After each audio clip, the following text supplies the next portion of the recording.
Fridays with Foster. I'm your host, Foster. This is the mobile edition, and I actually don't have a coffee on my person because I drank it out the door. But what I did learn was very interesting is that from my local coffee place, the difference between a medium and a small, normally I get a 2-shot latte, the difference is not the number of shots. The difference is actually the amount of milk. So if I want less milk, not get filled up so much and still get all the espresso that I want, I just get a small. So that's what I started doing. So what are we going to talk about today? Well, today we are going to talk about the Stay Puft Marshmallow Man.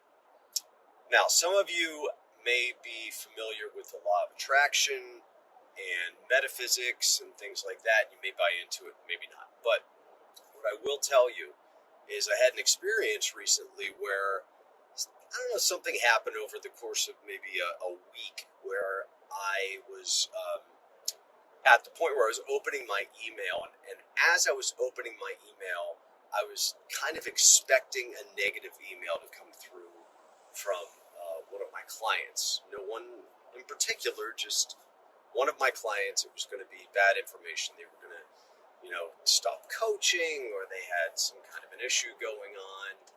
And the weirdest thing happened. After doing this for a few days, I ended up getting exactly one of those emails from one of my clients. Now, I'm not saying there's an exact correlation, but the reason that I call this the lesson, the Stay Puft Marshmallow Man, is if you remember from Ghostbusters, is to clear your mind. Whatever you think about is what's going to happen.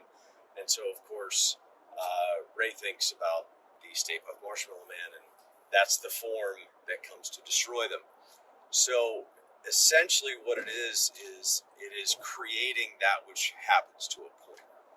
When I go into a sales call or a conversation with my wife or my daughter or another situation at work, and I'm expecting something negative or scary or bad, I'm not going to say it happens every time, but when it does happen, I have had a negative kind of thought process preceding that.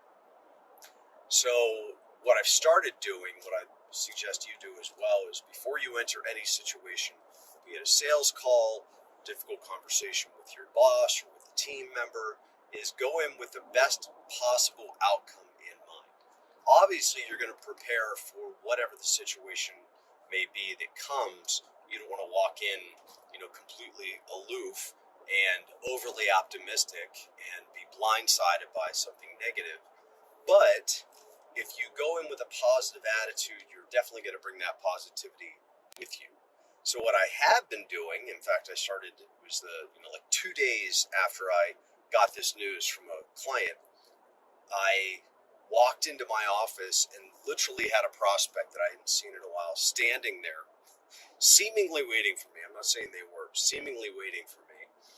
And they looked at me and they said, "Hey, Foster, guess what?" I said, "What?"